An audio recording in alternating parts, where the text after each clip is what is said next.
नाटक लिखा था।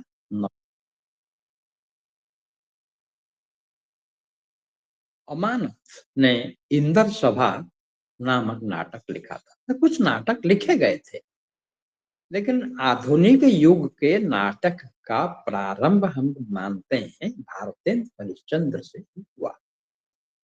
ये प्रथम हिंदी नाटक के जन्मदाता हैं। इसके पहले नाटक रंगमंच पर खेले जाते थे, पारसी थिएटर। लेकिन पारसी थिएटर में हिंदी के अनुकूल रंगमंच नहीं था। पारसी थिएटर में खास करके लोगों के मनोरंजन के लिए फूहड़ नाटक, भाषा भी बोलचाल की और वैसे परिमार्जित नहीं, वैसे लोगों के दिल को, सामान्य लोगों के दिल को बहलाने के लिए वे नाटक मंचस्थ करते थे पारसी थिएटर। लेकिन ये भारत में एक स्वस्थ परंपरा प्रारंभ नहीं कर पाए। नाटक की परंपरा हम देखते हैं कि इसी समय शुरू होता है। पहले तो था, संस्कृत नाटक की परंपरा हमारी प्राचीन रही है। लोक नाटक की परंपरा है, जैसे कि कृष्ण लीला, राम लीला, भरत लीला आदि हम देखते आए हैं। तो ये नाट्य रूप तो थे, लोक नाट्य रूप थे, संस्कृत के नाटक थे, लेकिन बीच में ये नहीं रहे। जो हिंदी, जो हम कहते हैं खड़ी बोली शुद्ध हिंदी में, साहित्यिक भाषा में अनेक उद्देश्यपूर्ण सोद्देश्य नाटक लिखने की परंपरा नहीं थी। तो भारतेंदु ने एक नया नाट्य आंदोलन चलाया। उन्होंने देखा कि हिंदी में, खड़ी बोली हिंदी में अच्छे अच्छे नाटकों का निर्माण होना चाहिए। इसके पहले ये परंपरा खत्म हो गई थी। इस समय, जिस समय मुसलमानों का शासन रहा, मध्य युग रहा, जिस समय सामंतों का शासन रहा, ऐसे समय में नाटक खेला नहीं गया या नाटक लिखे भी नहीं गए। दोनों तरफ से हम देखेंगे, लिखने वाले नहीं रहे, देखने वाले भी नहीं रहे। लेकिन भारतेंद्र हरिश्चंद्र ने एक नाट्य आंदोलन चलाया। उन्होंने नाटक लिखे, कुछ नाटकों का अनुवाद किया, दूसरों से नाटक उन्होंने लिखवाए, नाटकों की समीक्षा की और नाटक की समीक्षा करके एक नाटक नाम शीर्षक से उन्होंने लेख लिखा। इस प्रकार उन्होंने क्या किया, नाट्य परंपरा को विभिन्न एक मंडली बनाकर, उस मंडली में राधा कृष्ण दास, बद्री नारायण चौधरी प्रेमघन, बालकृष्ण भट्ट, प्रताप नारायण मिश्र, ये सब उनके संगी साथी मंडली बनाकर, नाट्य मंडली या भारतेंदु मंडली इन्हें कहते हैं, इन्होंने क्या किया, प्रोत्साहन दिया नाटक को। विभिन्न साहित्यिक विधाओं को, जैसे कि खड़ी बोली में कविताएं लिखना, खड़ी बोली में गद्य लिखना, निबंध साहित्य का विकास करना, ये सारी बातें इसी समय हुई। तो हम कहेंगे यह समय एक राष्ट्रीय और सांस्कृतिक जागरण का समय था। तो उन्होंने क्या किया, मनोरंजन के लिए तो नाटक लिखे, लेकिन जनमानस से वो जुड़े। उसी समय, तत्कालीन समय की विडंबनाओं को, सामाजिक रूढ़ियों को देख दिखाने के लिए, लोगों में देश प्रेम की भावना जगाने के लिए, तो इन्होंने क्या किया, एक नाट्य मंडली बनाई। बहुत से लोग नाटक लिखने में, नाटक प्रदर्शन करने में लगे।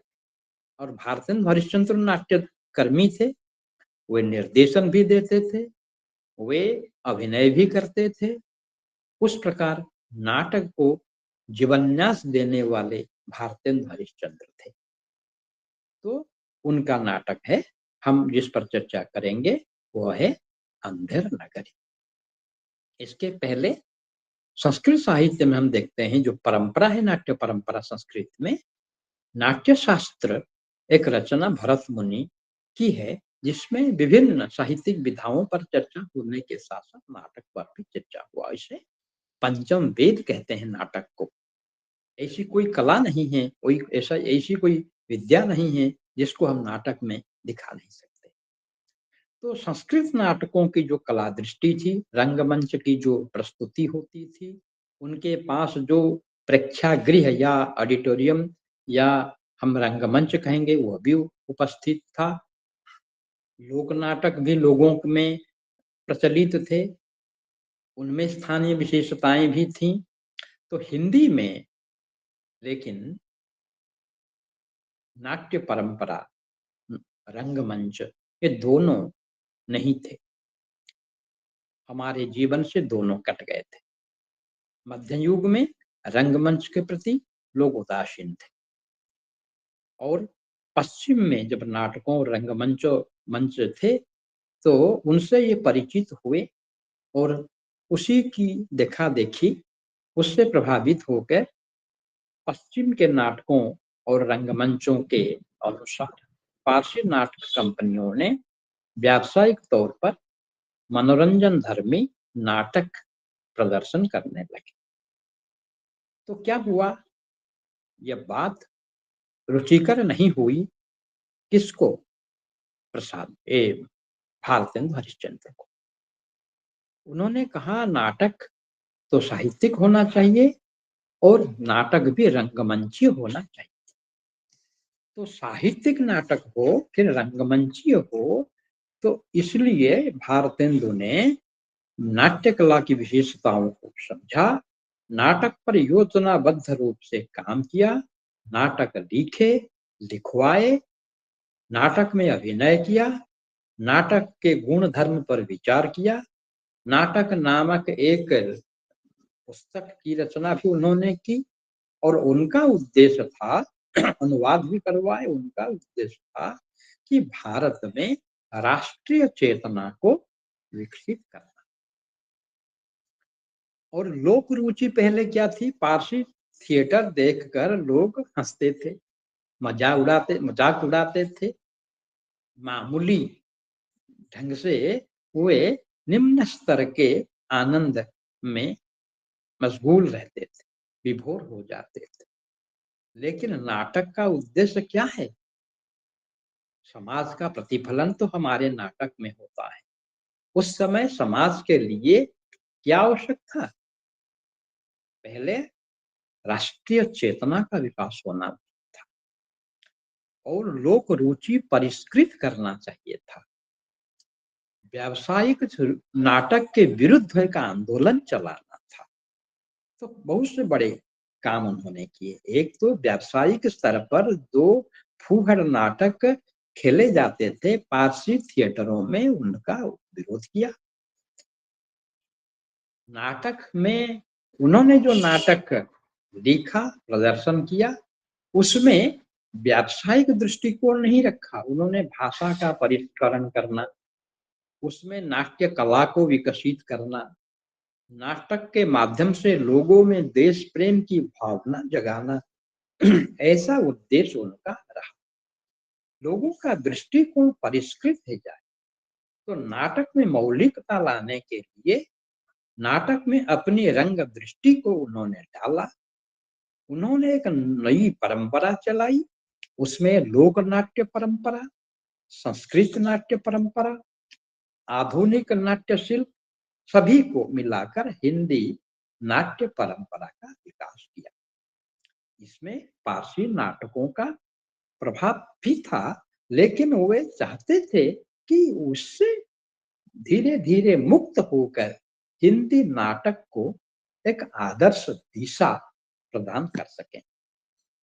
उन्होंने देखा कि नाटक समय और समाज से प्रेरित हो, सामाजिक परिवर्तन करने के लिए नाटक को क्या करना चाहिए, ऐसी दृष्टि दर्शकों के मन में उजागर करना चाहिए ताकि सामाजिक परिवर्तन हो सके।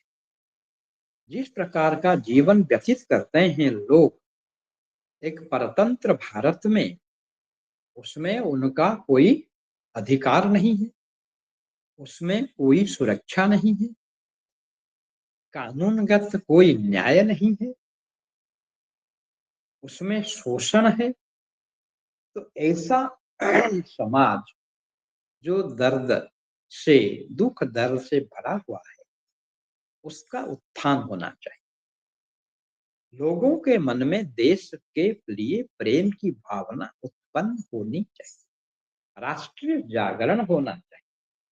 और इसीलिए उन्होंने एक समृद्ध साहित्य संसार निर्माण करना चाहते थे। प्रगतिशील चेतना उनमें थी कि लोग अपने जो सीमित, संकुचित, संकीर्ण दृष्टिकोण को छोड़कर उदार बने। उनमें उदारता अर्थात अच्छे मानवीय गुणों का विकास हो। देश प्रेम, परोपकार, सौहार्द, भाईचारा, शांति, मैत्री, ईर्ष्या का त्याग, स्वार्थ का त्याग, ये सब जो मानवीय गुण हैं, ऐसे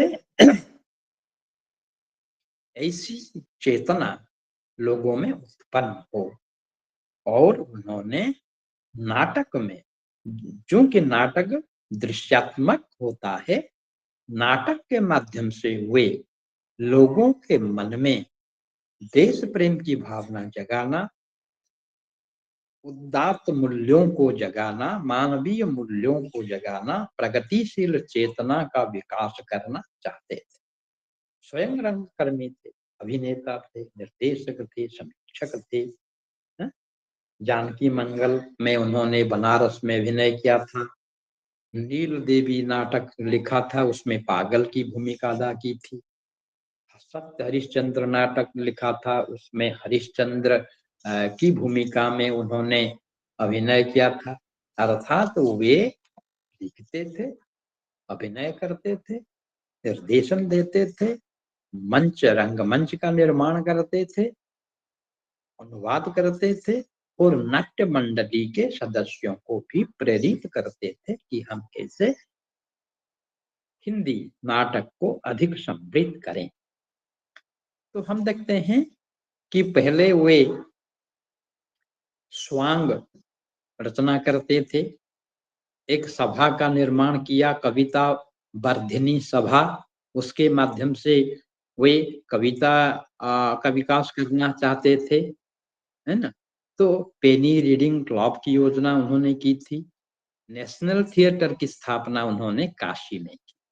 नेशनल थिएटर काशी में उनका उद्देश्य क्या था?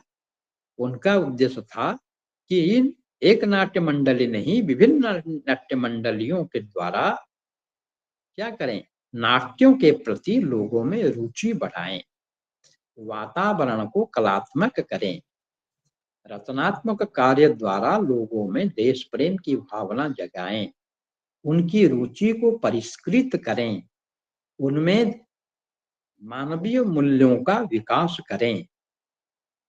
वे नाटक के माध्यम से युगीन आलोचना कर सकें कि क्या हमारे प्रति जो शासन तंत्र का जो विचार है, जो रवैया है, क्या ये उचित है? क्या हमारे ऊपर कोई अन्याय थोपा नहीं जाता? तो इनको वे महसूस करें और अपने भविष्य की रचना के लिए अपने को तैयार करें। जब तक भारतीय लोगों के मन में देश प्रेम की भावना जागृत नहीं होगी, जब तक उन पर जो अन्याय अत्याचार हो रहा है उसके मूल कारण को वे पहचान न सकें, तब तक तो इसका उद्धार नहीं होगा देश का। इसीलिए नाट्य संबंधी लेख लिखा उन्होंने। 1883 में नाटक पर लिखा और इसका प्रकाशन हुआ, पहले से लिखा था, प्रकाशन हुआ 1883 में। उन्होंने मार्गदर्शन दिया कि कैसे नाटक लिखे जाएं, है ना। और उन्होंने इसी समय सोचा कि नाटक में गीत होना चाहिए, क्योंकि पारसी थिएटर में गीत की प्रधानता थी। एकाएक गीतों को हटा देना वे नहीं चाहते थे नाटकों से। इसीलिए नाटक को वे दो भेद मानते हैं, एक है नाटक, एक है गीति रूपक। अगर पूरे गीत के द्वारा हो तो उसे गीति रूपक कहेंगे, गीत नाट्य। या और जो पूरे गद्यात्मक हो उनको नाटक कहें। लेकिन वे गीत के बिना नाटक की कल्पना नहीं कर पाते थे, उस समय ऐसा ही था। और वे जानते थे कि स्वाभाविक रचना तो हो सकती है गीत के बिना, लेकिन उस समय की जो मांग थी, उस समय की मांग के अनुसार गीत का होना आवश्यक था, है ना। तो वे जो नाटक लिखते थे उसमें नाटक के 5 उद्देश्य उस समय उन्होंने रखे। एक है श्रृंगार, दूसरा है हास्य, तीसरा है कौतुक, चौथा है समाज संस्कार, और 5 है देश वत्सलता यानी देश प्रेम। तो नाटक में वे मानते थे इसमें श्रृंगार का रस हो, हास्य विनोद के लिए भी एक मौका रहे विदूषक के द्वारा, कौतुक लगे, कुछ मजाक मजा भी आए, और समाज संस्कार का भी हो। हमारी जो रूढ़ियां हैं, सामाजिक रूढ़ियां हैं, दकियानुसी रूढ़ियां हैं, उनकी जगह एक स्वस्थ वातावरण, स्वस्थ दृष्टिकोण, वैज्ञानिक दृष्टिकोण आए, समाज का संस्कार हो। समाज में बहुत से कुसंस्कार हैं, और इसके साथ ही साथ लोगों में देश प्रेम की भावना जाए। तो ये जो 5 उद्देश्य हैं, श्रृंगार, हास्य, कौतुक, समाज संस्कार और देश प्रेम, ये नाटकों में होने चाहिए। तो ऐसा होने से नाटक सफल होगा, है ना। तो मनोरंजन और हास्य व्यंग होगा इसमें, क्योंकि जन जागरण के लिए ये चाहिए। जन जागरण के लिए लोगों का तो पहले मनोरंजन होना चाहिए। मनोरंजन के माध्यम से वे दुख दर्द, लोगों के दुख दर्द के कारणों को पहचाने, उनमें देश प्रेम की भावना उत्पन्न हो जाए, और इसीलिए हम लोक रुचि को सामने रखकर ही नाटक लिखें। और लोक रुचि को रखने के जिस प्रकार के मन दर्शक उस समय थे, उनको तो पहले ध्यान में रखना चाहिए। दृष्टिकोण उनका था कि लोक रुचि को हम ध्यान दें, जन जागरण हम करें, मनोरंजन करें, और हास्य व्यंग के माध्यम से हम जो बुरे गुण हैं, बुरे लक्षण हैं, हमारे समाज में जो रूढ़ियां हैं, उनके प्रति भी व्यंग किया जाए। तो सर्वगुण संपन्न नाटक प्रस्तुत करने के लिए उन्होंने प्रयास किया, है ना। उसमें आनंद रहे, कौतुक रहे, जन जागरण रहे, लोक रुचि उस पर रहे, और उनकी भावनाएं, उनके मनोभाव में संस्कार हो जाए, अच्छे अच्छे गुण को वे आदर की दृष्टि से देखें, और देश प्रेम की भावना उनके मन में उत्पन्न हो जाए। और फिर नाटकों को अधिक प्रभावी बनाने के लिए ये स्थानीय बोली का, मुहावरों का प्रयोग करते थे, ताकि लोग आनंदित हो जाएं, खुश हो जाएं, गीत सुने खुश हो जाएं, लोक संस्कृति को जाने। तो अपने कथ्य को उन्होंने किसी पर लादना नहीं चाहते थे, धीरे धीरे लोगों की रुचि में परिवर्तन करना चाहते थे, परिष्कृत करना चाहते थे। और वे कभी भी अहंकार से युक्त नहीं थे, लोगों की रुचि रुचि को देखकर जनजागरण चाहते थे। कुरीतियों के विरुद्ध एक जागरण करना, साहित्यिक वातावरण पैदा करना, वे चाहते थे। इस प्रकार हम देखते हैं कि वे जैसे जो हमारे समय में जो दुर्गति थी हमारी हो रही थी, भारत दुर्दशा में उन्होंने बताया, अंग्रेज राज सुख राज सजे सब भारी, पै धन विदेश चली जात यही अति पारी। वे लोगों के दिल में यह बात पहुंचाना चाहते थे कि अंग्रेज शासन में जो आपको अच्छा दिखाई पड़ता है वास्तव में वो अच्छा नहीं है। धीरे धीरे भारत का जो धन इंग्लैंड में चला जाता है। भारत में क्या हुआ, जो कुटीर उद्योग वस्त्र बनाने का नष्ट होने लगा। मैनचेस्टर से, इंग्लैंड से वस्त्र आए, उसी वस्त्र को खरीद करके लोगों ने व्यवहार किया। लोगों के पास जो पैसे थे, जुलाहों को देते थे, उन्होंने मैनचेस्टर कपड़ों के लिए दे दिया, उन्होंने पैसे दे दिए, पैसे चले गए इंग्लैंड में। तो यही बात को वे प्रहसन के माध्यम से, नाटक के माध्यम से बताना चाहते थे। सबके ऊपर टीकस है आफत आई, हा हा भारत दुर्दशा देखी न जाई। तो प्रहसन के माध्यम से वे सच्ची बात लोगों के सामने प्रस्तुत कर देते थे कि हमारे ऊपर बहुत से टैक्स लगाए जाते हैं और टैक्स के माध्यम से हमारी दुर्दशा बढ़ती जाती है, हमारे देश में गरीबी बढ़ती जाती है। इसी बात को सामान्य ढंग से अखबार में छापने से क्या हो जाता, अखबार बंद हो जाता, लिखने वाले पर मुकदमा चलाया जाता, उसमें जेल में भर दिया जाता, उस पर अत्याचार किया जाता, जुल्म किया जाता। लेकिन नाटकों के माध्यम से यही बात मजाक के माध्यम से लोगों तक उन्होंने पहुंचा दिया। और अंधेर नगरी भी इस प्रकार का नाटक है ना। अंधेर नगरी में आप देखेंगे कि भारत में जो कुशासन है, उस कुशासन के द्वारा कैसे हम पीड़ित हैं और हमारी पीड़ा कैसे दूर होगी। तो इसीलिए उन्होंने क्या किया, जन जागरण का काम किया नाटकों के माध्यम से। हिंदी नाट्य कला और रंगमंच का विकास उनके सामने हुआ, उनके द्वारा हुआ। वे बहुमुखी व्यक्तित्व के अधिकारी थे, नवजागरण लाने वाले थे।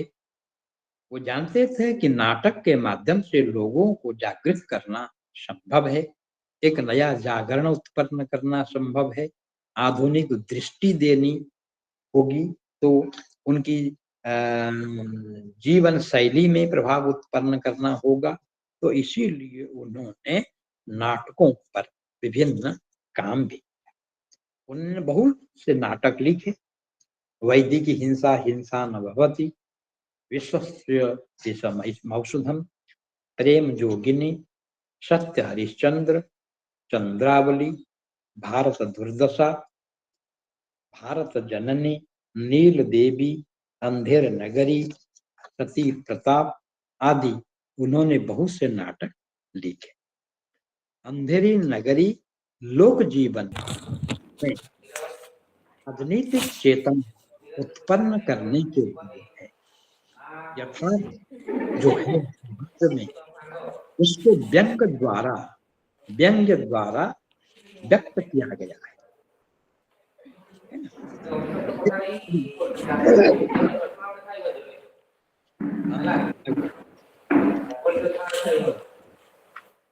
अंधेर नगरी में है। ब्रजरत्न दास का मत है कि इसमें एक जो राजा की बात कही गई है अंधेर नगरी में, वह राजा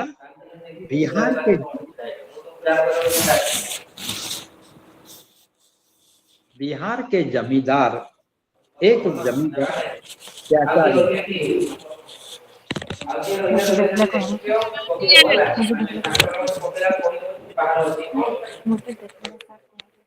गणेश जी अपना माइक ऑफ कीजिए।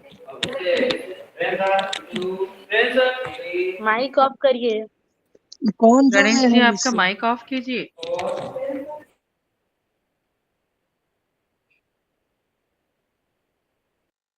एक जमींदार के अत्याचार को ध्यान में रखकर नेशनल थिएटर के लिए उन्होंने एक ही रात में, एक ही बैठक में 163-64 पृष्ठ की यह रचना लिख डाली। इसने भारतेंद्र हरिश्चंद्र, एक ही रात, एक ही बैठक में। और इसमें दिखाया गया कि समकालीन जो संदर्भ है उस पर व्यंग किया गया है, और व्यंग के द्वारा उन्होंने माने अंधेर नगरी के माध्यम से बता दिया कि भारत में किस प्रकार का शासन तंत्र चल रहा है, उसको उन्होंने उसमें दिखाया। और अंधेर नगरी में जो सामाजिक यथार्थ हम देखते हैं कि जो सामंती व्यवस्था है, और सामंती व्यवस्था में समाज में अत्याचार हो रहा है, तो ये राजनीतिक पुट देकर लिखते हैं, जिसमें बहुत व्यंग्य है और समाज में जो विडंबनाएं हैं उसको अभिव्यक्त किया गया है। इस नाटक में हम जो देखते हैं प्रभाव, पश्चिमी नाटक का प्रभाव है, संस्कृत का प्रभाव है, और लोक नाट्य परंपरा का भी प्रभाव है। तो भारतेंदु कालीन सामाजिक राजनीतिक परिस्थितियां क्या थी, उस परिस्थिति को ध्यान में रखकर अंधेर नगरी में उसको व्यक्त किया गया है। मूलतः ये व्यंग्य और सामाजिक विडंबनाओं का नाटक है। भारतेंद्र हरिश्चंद्र का समय क्या था? 1857 में प्रथम स्वतंत्रता संग्राम हो गया था, और स्वतंत्रता संग्राम के बाद लोगों में एक चेतना उत्पन्न हुई थी कि अंग्रेज हुकूमत के विरुद्ध हम लड़ सकेंगे। 1885 में जातीय राष्ट्रीय कांग्रेस की स्थापना हुई थी, और भारतेंद्र हरिश्चंद्र का जन्म हुआ था 1850 में और मौत हो गई 1885 में, माने 35 साल की उम्र में उनकी मौत हो गई। आप कल्पना कीजिए, हिंदी साहित्य के जनक 35 साल की उम्र में ये संसार को छोड़कर चले जाते हैं, और ये रहते बहुत दिनों तक, तो क्या उनका न कर पाते। फिर भी उन्होंने अपने संक्षिप्त जीवन काल में भारत का उद्धार किया, भाषा साहित्य का उद्धार किया। उन्होंने इस समय देखा कि देश की बागडोर महारानी के हाथ में चली गई। पहले ईस्ट इंडिया कंपनी थी, फिर स्वतंत्रता संग्राम जो हुआ 1857 में, उसके बाद 1858 से देश की बागडोर महारानी विक्टोरिया महारानी के हाथ में बागडोर चली। तो लेकिन क्या हुआ, अंग्रेजों का प्रभुत्व बढ़ गया, रियासतें उनके अधीन आ गईं, जमींदारी प्रथा का प्रारंभ हुआ, किसानों की स्थिति अत्यंत दयनीय होने लगी। अंग्रेजों की नीति, शोषण नीति, वे यहाँ के जो कच्चा माल है उसको उन्होंने इंग्लैंड में ले लिया, और वहां से सामग्री बनाकर हमारे सामने रख दिए। तो इंग्लैंड में बने माल को हमने यहाँ खरीदा, और सारा पैसा इंग्लैंड में चला गया। रेल परिवहन की सुविधा हुई, रेल से हमें जो जितनी सुविधाएं न मिली, खास करके अपनी सुविधा के लिए अंग्रेजों ने रेल की पटरियां बिछाई। औद्योगिकीकरण माने यहाँ उद्योगों का विकास हुआ, इंडस्ट्री का विकास हुआ, मिलें बनाई गई, बहुत से जूट के मिलें, कपड़ों की मिलें बैठी। और मैकले ने क्या किया, 1935 में भारत के शिक्षित वर्ग में पश्चिमी रंग चढ़ाने के लिए क्या किया? उन्होंने अंग्रेजी भाषा को लागू कर दिया भारत में।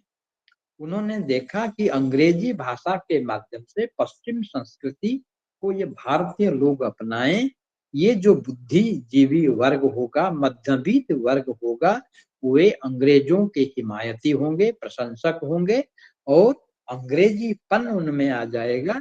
भारतीय जो कला के प्रति, भारतीय दृष्टिकोण के प्रति, भारतीय संस्कृति के प्रति उनके मन में क्या होगा? एक विरोध भाव उत्पन्न होगा। अपनी संस्कृति को हीन मानकर वे पश्चिमी संस्कृति को अपनाएंगे।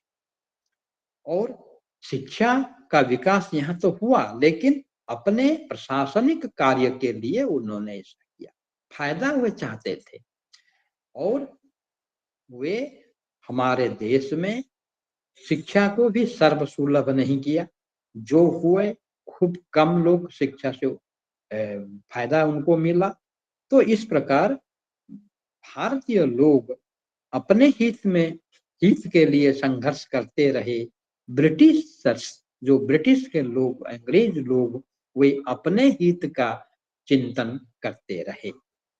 इस प्रकार हमारे समाज में प्रगतिशील बुद्धिजीवी वर्ग उत्पन्न हुआ, उसमें राष्ट्रीय भावना आई, समाज सुधार की चेतना आई, प्रादेशिक साहित्य का विकास हुआ और नई आवश्यकता को उन्होंने पहचाना।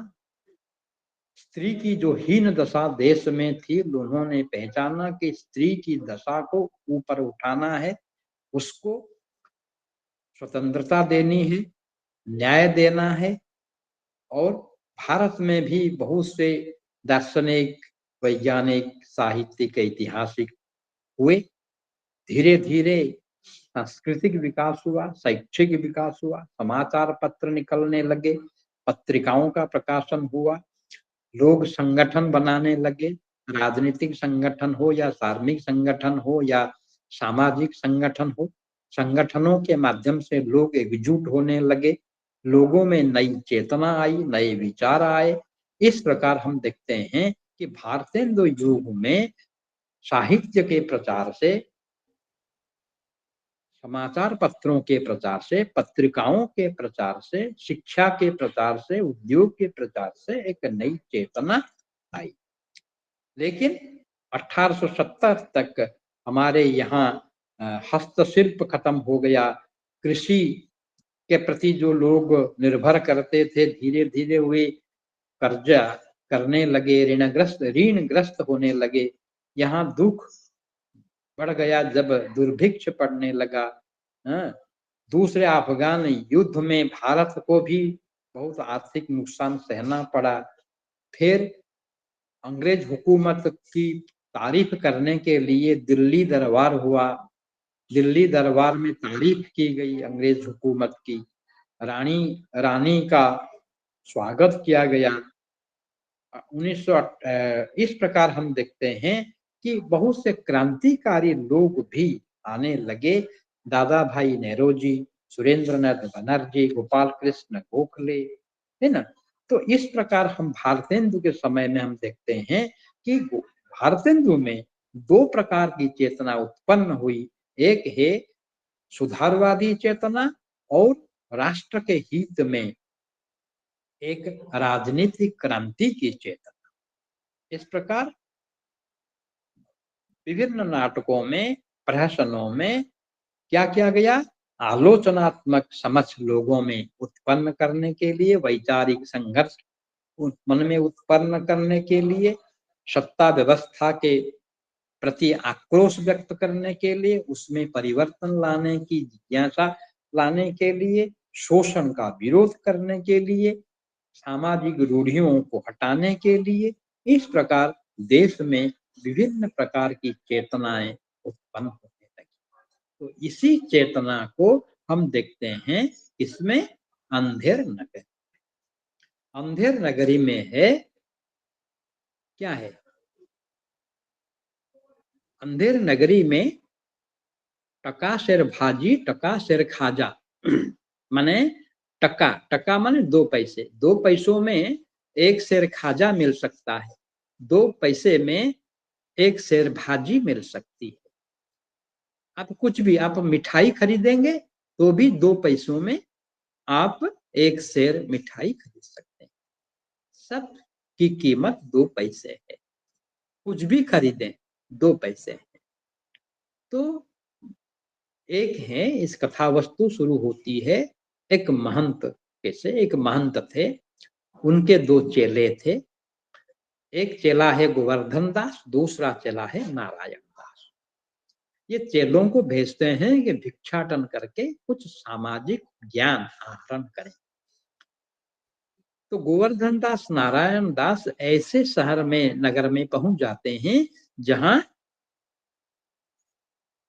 टका 1 टका में 2 पैसों में क्या मिल जाता है, 1 शेर भाजी मिल जाती है, 1 शेर खाजा मिल सकता है, 1 शेर मिठाई मिल सकती है। तो गोवर्धन दास बड़े प्रसन्न हुए। उन्होंने देखा कि ये तो बड़ा अच्छा नगर है। तो उन्होंने क्या किया, भिक्षाटन किया। 7 पैसे उनको मिले तो 7 पैसे देकर वे 3.5 किलो मिठाई खरीद लेते। मिठाई मिठाई खाएंगे, हम भी खाएंगे, औरों को भी खिलाएंगे। तो इस प्रकार मनोवृत्ति उनकी उत्पन्न हो जाती है कि इस प्रकार के नगर में वे बस जाएं, कहीं न जाएं। लेकिन महंत आते हैं, महंत कहते हैं कि ये ठीक नहीं है, ये अंधा कानून है। जिस देश में अंधा कानून चलेगा, अंधेर नगरी है ना, तो यहाँ आपको न्याय नहीं मिलेगा, किसी भी समय आप फंस सकते हैं, आपको उभरने का कोई मौका नहीं मिलेगा, आपके प्रति अन्याय हो सकता है और इस अंधेर नगरी में अन्याय को ही न्याय माना जाएगा। तो यहाँ पल भर रहना नहीं चाहिए। नारायण दास उनकी बात मानता है और नारायण दास महंत दोनों चले जाते हैं। गोवर्धन दास रुक जाता है इस शहर में। बहुत दिन ऐसा चलता है तो फिर एक दुर्घटना घटती। राजा तो अंधा है, राजा की कोई बुद्धि नहीं है, मंत्री उसको चलाता है, शासन प्रशासन मुख्य शासन तो मंत्री के हाथ में है। मंत्री जैसा कहता है राजा उसी के अनुरूप मान लेता है। तो ये एक राजनीतिक व्यंग्य है इसमें, अंधेर नगरी। अंग्रेजी शासन में भारत के लिए भी ये सच है। माने जो बात उन्होंने रखी उसमें, जैसे उसमें है अंधेर नगरी चौपट राजा टकेसर भाजी टकेसर खाजा। तो एक पात्र कहता है भीतर स्वाहा भाबाहर सादे राज करही अमल और प्यादा। अमल माने क्लर्क और प्यादा चपरासी। ये क्लर्क और चपरासी मिलकर यहाँ राज करते हैं, शासन करते हैं और वे बाहर तो सादे सीधे दिखाई पड़ते हैं लेकिन भीतर स्वाहा कर लेते हैं, माने हमें बर्बाद कर लेते हैं। तो यहाँ का राजा अविवेकी है, सत्ता का प्रतीक है लेकिन अविवेकी है। तो ये सामंतशाही राज्य व्यवस्था का संबंध। जैसे ये अंग्रेज हैं, राज करते हैं लेकिन अविवेकी हैं। कैसे अविवेकी हैं? क्योंकि भारत की जनता के प्रति उनका न्याय विधान नहीं होता, उनका शोषण करते हैं, सुशासन दे नहीं पाते। तो यहाँ जो देश में उत्पीड़न है वो देशी शासक भी हमारे, जमींदार वर्ग भी हमारा उत्पीड़न कर रहे हैं। नौकरशाही जो क्लर्क्स हैं, चपरासी हैं, प्रशासन में अधिकारी हैं, ये हमारा शोषण कर रहे हैं।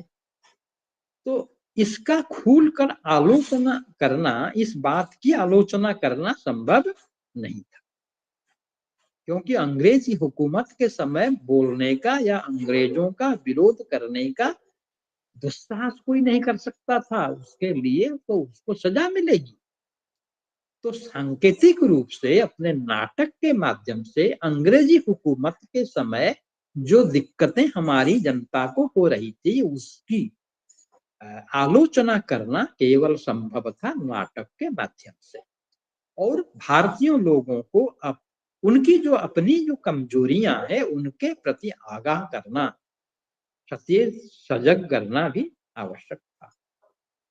तो इसीलिए हम देखते हैं कि मध्य युग जो बुद्धिजीवी थे उनको विश्वास हो गया था कि रानी विक्टोरिया का शासन ईश्वरीय वरदान है, लेकिन वास्तव में ऐसा नहीं है।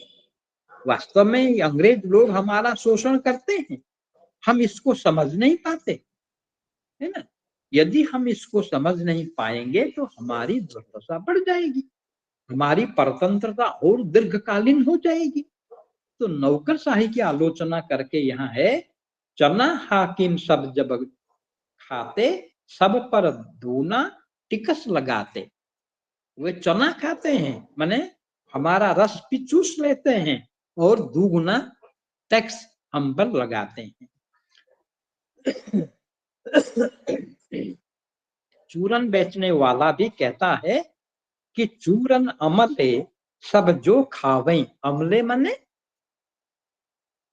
क्लर्क्स, जो क्लर्क्स चूरन खाते हैं दूनी रिश्वत तुरंत पचावे, दुगुना रिश्वत हमसे ले लेते हैं, उसको पचा लेते हैं। चूरन साहब लोग जो खाता सारा हिंद हजम कर जाता। ये चूरन खाने वाले साहब या जो अंग्रेज अफसर वे क्या करते हैं, हिंदुस्तान को हजम कर जाएंगे, माने पूरा का पूरा खा जाएंगे। चूरन पुलिस वाले खाते सबका कानून हजम कर जाते। पुलिस वाले क्या करते हैं, जो कानून को हजम कर जाते हैं, अर्थात कानून उनके लिए कुछ नहीं है, वे जो करेंगे वही कानून, वे जो कहेंगे वही कानून, और जो लिखा हुआ कानून है उसको वे हजम कर देते हैं, अर्थात उसका कोई महत्व नहीं रहता। भीतर स्वाहा बाहर सादे राज करही अमलो और अमले और क्या। तो ये जो है शासन पूरी जो अंधेर नगरी का जो शासन है उस पर भी यहाँ व्यक्त किया गया है कि वास्तव में हम अंग्रेज हुकूमत की जो पीड़ा हम भुगत रहे हैं, जो वेदना हम भुगत रहे हैं, उसका कारण क्या है, उनका कुशासन। कुशासन के कारण ऐसा होता है और लोगों पर भी मुकदमे, झूठे मुकदमे चलाए जाते हैं, सजा मिलती है। तो ये जो है अवस्था, ईश्वर को उन्होंने, जब लोग मानते हैं कि विक्टोरिया का शासन ईश्वर का वरदान है, ऐसी स्थिति में लोगों को जो असलियत है उससे परिचित कराना नाटक के माध्यम से बहुत आवश्यक है। और नौकरशाही का चरित्र दिखाने के लिए इस अंधेर नगरी में राजा बैठे हुए हैं, दरबार लगा हुआ है, सिंहासन पर राजा बैठे हुए हैं और सेवक आता है। सेवक कहता है पान खाइए महाराज, तो राजा क्या करते हैं, चौंक पड़ते हैं। माने सेवक का जो बोलना, इससे इतना डर जाता है राजा कि वह गिर पड़ता है। तो राजा में शक्ति होनी चाहिए, राजा में सामर्थ्य होना चाहिए, राजा को न्याय देना चाहिए, राजा को बलशाली शक्तिशाली होना चाहिए। लेकिन राजा यहाँ सेवक के बुलाने पर चौंक पड़ता है, उसके पास बुद्धि और विवेक कुछ भी नहीं है, तो वह सेवक को 100 कोड़े लगाने का हुक्म देते हैं। मंत्री कहते हैं लेकिन इसमें दोष इसका नहीं है, पान देने वाले तमोली का दोष है। फिर राजा कहते हैं अच्छा उसका दोष है, उसको 200 कोड़े लगाओ। अर्थात इस प्रकार का जब शासन होगा, गोवर्धन दास जो शिष्य महंत का लोभ से, लोभ वृत्ति के कारण यहाँ टिक गया था, उसका फिर क्या हाल होगा। उसका हाल होता है, हम आगे हम देखते हैं। तो एक व्यक्ति आता है फरियाद लेकर, शिकायत करने आता है। वह कहता है कि मेरी बकरी मर गई। बकरी क्यों मर गई? ना दीवार गिरने से। तो राजा कहते, अच्छा, दीवार गिरने से अगर बकरी मर गई तो दीवार को बुलाओ। मंत्री कहता है दीवार नहीं आ सकती। तो फिर राजा कहता है दीवार नहीं आ सकती तो जो बनिया, जो उसका नाम कल्लू बनिया है, उसकी दीवार थी, कल्लू बनिया को बुलाओ। बनिया को बुलाया जाता है। तो राजा हुक्म देता है कि फांसी पर चढ़ा दो। न्याय तो होना चाहिए। अगर वो एक फरियाद लेकर कोई आया है, शिकायत करने आया है, उसको तो न्याय मिलना चाहिए, चाहे दोषी क्यों कोई कोई ना हो, कोई क्यों ना हो। तो दीवार पर दोष थोपा जाता है। दीवार के बदले कल्लू मियाँ पर दोष थोपा जाता है। फिर उसके बाद जो नगर का जो सिपाही है, चौकीदार है, उस पर दोष थोपा जाता है। लेकिन बाद में देखा जाता है कि फांसी का जो फंदा है, जिसके गले में फांसी का फंदा डालकर उसको मौत की सजा दी जाए, तो फांसी का फंदा बहुत बड़ा है ना।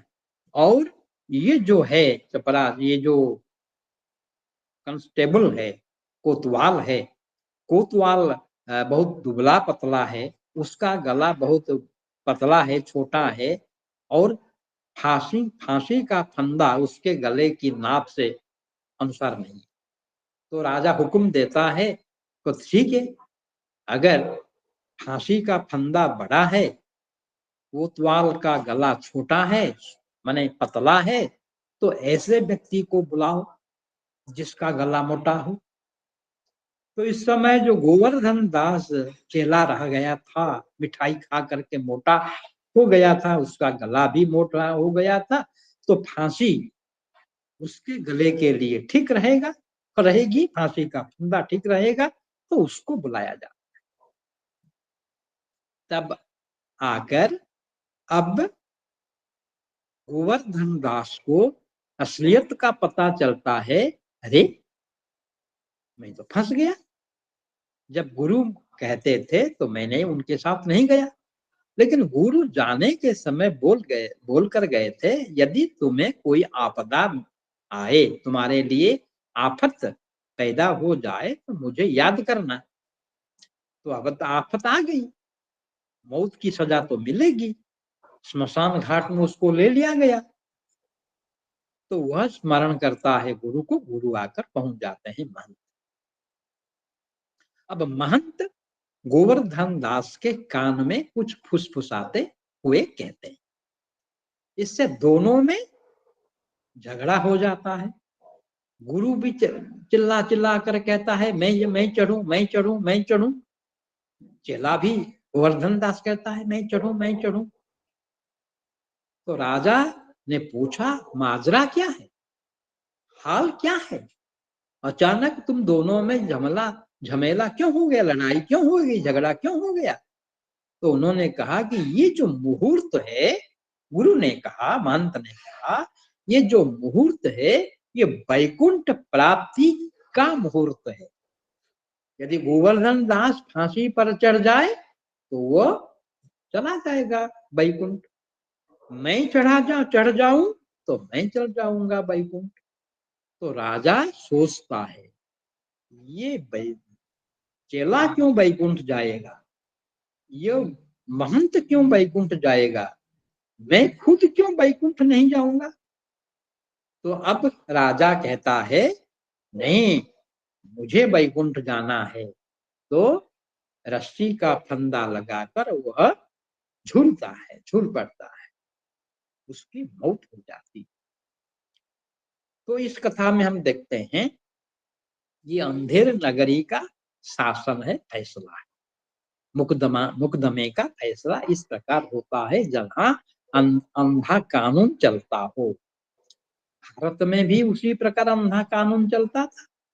अंग्रेज हुकूमत अपने हित में काम करती थी। भारतीयों के प्रति कोई न्याय विधान नहीं होता था। अन्याय से उनको दंडित किया जाता था। कोई विरोध करने वाला नहीं था। तो ऐसी एक स्थिति है कि ये इसमें क्या है, नौकरशाही के हथकंडे से हम मुक्त नहीं हो पाते, हमें मुक्ति नहीं मिलती।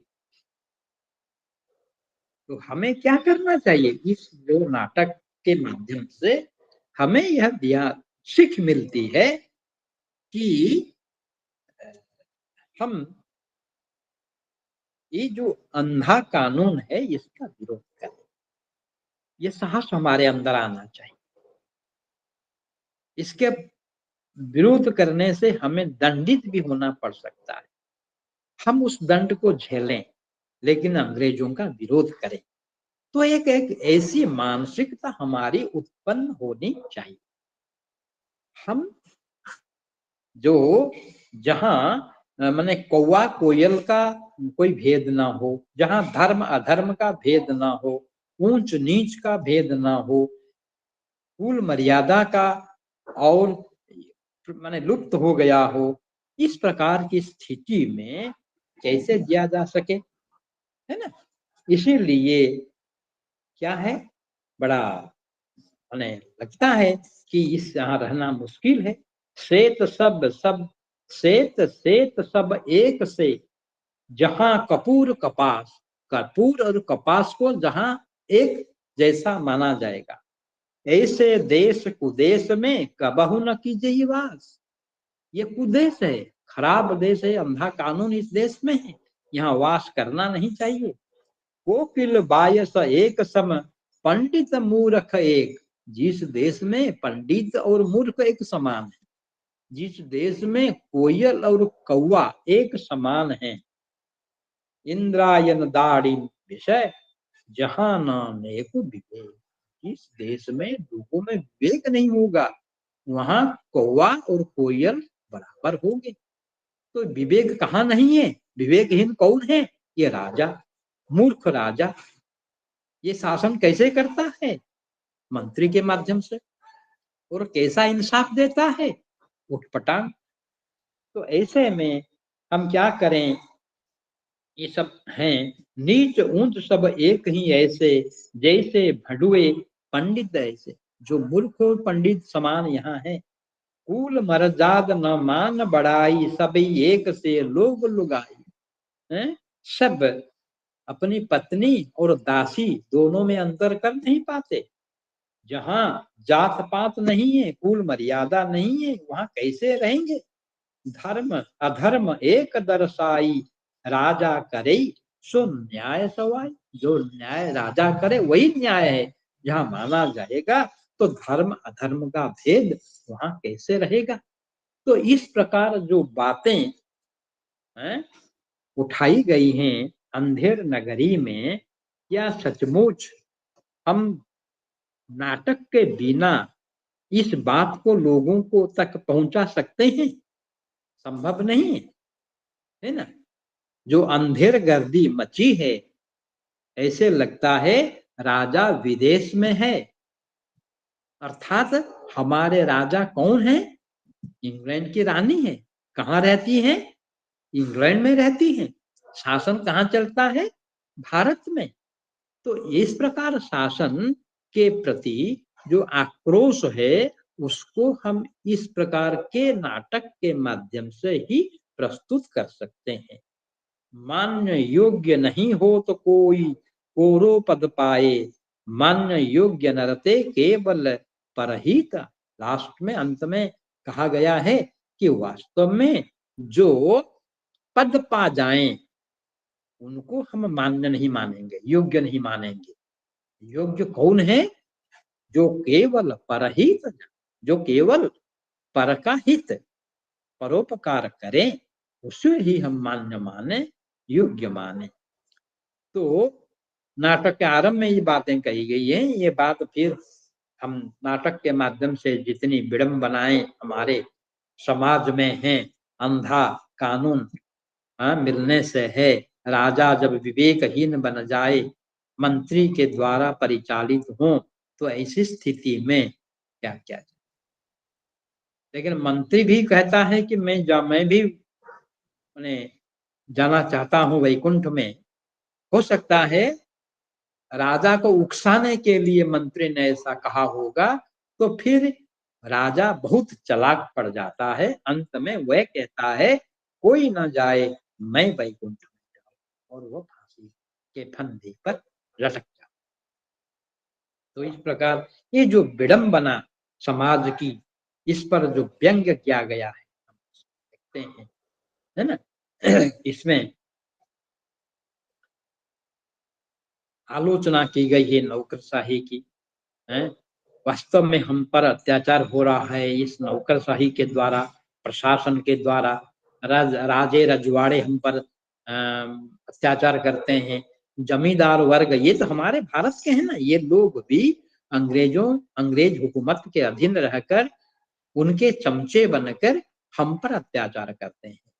तो ये जो है भारतेंदु में ने देखा कि वास्तव में क्या करना चाहिए। ऐसे लोगों के मन में हम एक विचार उत्पन्न करें, नया विचार, जहाँ की ऐसे पैसे और लोभ के कारण, पैसे के लिए सारा बखेड़ा हो जाता है। गोवर्धन दास लोभ के कारण वहां रह जाता है, पैसे के लिए ही सारे बखेड़े उत्पन्न हो जाते हैं। तो इस प्रकार उन्होंने जो अंधेर गर्दी मची हुई है समाज में, और अंत में कहते हैं राजा मानो विदेश में चला गया है, सब छली हैं, सब ये एकजुट हैं, इनकी बोलबाला चल रहा है, राज्यसभा में उनका बोलबाला चल रहा है। इस प्रकार उन्होंने, हैं, जो बातें रखी, जो व्यंग्य उन्होंने उसमें रखा, तो इसमें क्या होता है, महंत ये जनता की सामूहिक शक्ति का प्रतीक। सामूहिक शक्ति महंत, महंत कहता है ये अच्छा है ये बुरा है, लेकिन नतीजा क्या होता है, चेलों, एक चेला उसकी बात को ग्रहण कर लेता है, दूसरा चेला लोभ से आसक्त होकर वहीं रुक जाता है, और फिर पहुंचकर महंत स्मशान घाट में, है, राजा को फांसी पर चढ़ाने के लिए विवश कर देता है। वो फिर लोगों में एक नई शक्ति जागृत करने के लिए काम करता है, और फिर दिखाया जाता है कि जब तक कोई समाज को चेतना प्रदान करने वाला नहीं आएगा, तो उत्पीड़न की व्यवस्था उसी प्रकार होती रहेगी, और हम सब अत्याचारित होंगे, उत्पीड़ित होंगे, और शोषण उत्पीड़न कभी भी क्या होगा, मुक्त नहीं होगा, मुझसे मुक्त नहीं हो पाएंगे। तो इस प्रकार अंधेर नगरी की जो संरचना की गई है, इसमें हम देखते हैं कि इस प्रहसन में 6 अंक हैं। पात्र तो बहुत हैं, गद्य और पद्य में बोलते हैं। इसको रंगमंच पर भी खेला गया, खुले मंच पर खेला गया, नुक्कड़ नाटक के रूप में खेला गया, और इसका प्रभाव लोगों पर बहुत पड़ा। इसमें शास्त्रीय परंपरा, लोक परंपरा, युगीन परंपरा सभी का भी माने की चर्चा है। तो इसको हम हास्य व्यंग्य प्रधान एक नाटक भी कह सकते हैं। पात्र भी हैं, राजा, मंत्री, गोवर्धन दास, महंत, ये सब पात्र हैं। राजा चौपट है, अर्थात बुद्धिहीन है, जो जिस राज्य में टके सिर भाजी टके सिर खाजा हो, उस राज्य में कैसे रहा जाए। हैं? तो हलवाई से पूछता है गोवर्धन दास राजा का नाम क्या है, वो बताता है चौपट राजा। फिर पूछता है इस नगरी का नाम क्या है, इस नगरी का नाम अंधेर नगरी है। तो ये नाम प्रतीकात्मक है, राजा यहाँ नायक नहीं बन सकता, एक विदूषक जैसा होता है। तो मंत्री भी यहाँ माने बुद्धिहीन राजा का परिचालक है, राजा का निर्णय वही लेता है, लेकिन जब वो फांसी के फंदे पर चढ़ने की होड़ मचती है, वह राजी हो जाता है, शामिल हो जाता है, तो उसके चरित्र के अनुकूल यह नहीं है। फिर भी हो सकता है उसने अपने मन से ऐसी बात न कही हो, राजा को उकसाने के लिए कही हो, तो वो शायद चाहता हो कि राज्य में ऐसा राजा न रहे। यदि किसी राज्य में ऐसा चौपट राजा रहेगा, बुद्धिहीन राजा रहेगा, तो प्रजा की अवस्था बड़ी दयनीय होगी, उसकी हालत बहुत बिगड़ जाएगी। और गोवर्धन दास पहले आया था भिक्षाटन करने के लिए, सामाजिक ज्ञान ग्रहण करने के लिए, लेकिन वहां लोभ वृत्ति के कारण वहीं रह गया। महंत ने चेतावनी दी, लेकिन वह नहीं गया। फिर भी महंत ने कहा कि अगर तुम्हारी जरूरत पड़ेगी तो मुझे तुम बुलाओगे। तो जो एक ऐसा चलता है, तो केंद्रीय चरित्र गोवर्धन दास होने पर भी वह नायक नहीं बन पाता, खुद भी तो मूर्ख है। इस पर हम कहेंगे कि इस नाटक में कोई नायक नहीं है, ये चरित्र प्रधान नाटक है। सब अपने अपनी अपनी अपनी भूमिका में आते हैं, अपनी अपनी चरित्रगत विशेषताएं व्यक्त करते हैं। महंत लेकिन चालाक है, लेकिन उसकी भूमिका सीमित है। महंत तो यहाँ जनजागरण का व्यक्तित्व है, वही जनजागरण ला सकता है, लेकिन इस प्रहसन में उससे अधिक स्थान नहीं मिला है। नहीं तो वह अगर इस नाटक में अधिक समय तक आता, अपने विचार व्यक्त करता, तो हो सकता है उसको हम नायक मान सकते थे। लेकिन वह एक दो बार ही आया है, उसमें कुछ उसके चरित्र की विशेषताएं हम नाटक में देख नहीं पाते, इसीलिए हम इसे चरित्र प्रधान नाटक ही कहेंगे। कोई चरित्र महत्वपूर्ण नहीं है, सब अपनी अपनी कथा बोलकर अपने अपने गुणों को विस्तार देकर चले जाते हैं। और यहाँ घासीराम चूरन वाला आता है, नारंगी वाला आता है, हलवाई आता है, कुंजड़िन आता है, पाचक, मछली वाली, ब्राह्मण, बनिया, ये सब आते हैं, लेकिन अपनी अपनी भूमिका निर्वाह करके चले जाते। यहाँ चूरन बेचने वाला कहता है, चना हाकिम सब जो खाते, सब पर दूना टिकस चढ़ा। कुंजड़िन कहता है, ले हिंदुस्तानी मेवा, हिंदुस्तान का मेवा लो। कि ये कैसा है ना, फूट और बैर। फूट माने आपस में फूट डालना, और बैर करना, शत्रुता करना, ये दो काम है किसका, अंग्रेज। तो ये कहता है, ये जो हिंदुस्तान में जो मेवे पाए जाते हैं, फल पाए जाते हैं, तो ये क्या है, फूट और बैर। हम दोनों में फूट डालकर हम दोनों को अलग कर देना, हिंदू मुसलमानों में फूट डालकर हिंदू मुसलमानों को अलग कर देना, दो जातियों में फूट डालकर दोनों को अलग कर देना, दोनों में वैर भाव संचार कर देना, और वे दोनों को लड़ते हुए देखकर खुश से रहना, ये अंग्रेज। तो इसी को हम प्रहसन के माध्यम से देखते हैं कि अंग्रेजों की नीति क्या है, हम लड़ते रहे, वे तमाशा देखते रहे। ऐसा ही हुआ, हम जब आपस में लड़ते रहे, हिंदू मुसलमान विद्वेष बढ़ता गया, जाति जातियों में भेद बढ़ता गया, ब्राह्मण क्षत्रियों में, ब्राह्मण और सेवकों में भेद बढ़ता गया। तो ये क्या होता है कि इसमें भारत का जो समाज का चित्र बड़ी बखूबी से प्रस्तुत किया गया है।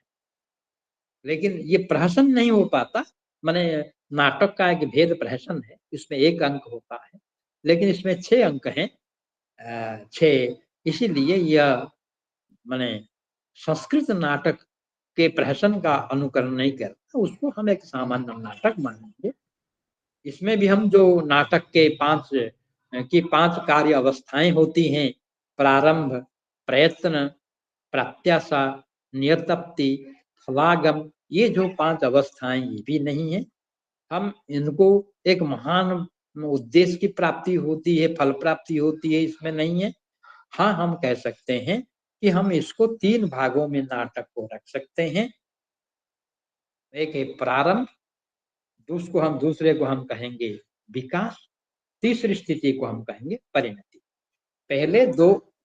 पहले दूसरे तीसरे अंकों को प्रारंभ अंक मानेंगे, चौथे अंक को विकास अंक मानेंगे, 5वें में चरम बिंदु और 6वें में परिणति मानकर हम इस प्रकार देखते हैं कि इसमें अंत में एक चेतावनी दी जाती है कि यहाँ रहना उचित नहीं। तो इसमें हम माने जानते हैं कि न्याय के लिए हम ऐसी स्थिति में कभी ना रहें। तो अंधेर नगरी में हम देखते हैं कि उद्देश्य क्या है। जन समुदाय के लिए दो उद्देश्य हैं, एक है जन संस्कार, एक है जनमानस की संवेदना को उभारना। तो इसमें नौटंकी पद्धति से हम इसको प्रस्तुत करते हैं। इसमें पात्र आते हैं, जाते हैं, अपनी बात रखते हैं और चले जाते हैं, नाटक जैसा लगता है। और मुख्य उद्देश्य जो होता है कि लोगों में एक जागरण उत्पन्न करना। जागरण माने अपने अधिकार के प्रति सजगता। पहले समझ पाना कि हमारे प्रति जो अन्याय अत्याचार होता है उसका मूल कारण कौन है, उसको समझकर उसका विरोध करना। और उसके लिए व्यक्तिगत रूप से ये काम संभव नहीं है, इसीलिए सामूहिक रूप से सभी को मिलकर काम करना होगा। पहले जन जागरण होना चाहिए। दूसरी बात उन्होंने चाही कि नाट्य कला में कोई सुधार आ जाए, हिंदी नाट्य कला का विकास अपने स्तर पर हो, यह किसी के अनुकरण करके आगे ना बढ़े, पारसी थिएटर का अनुकरण ना करे।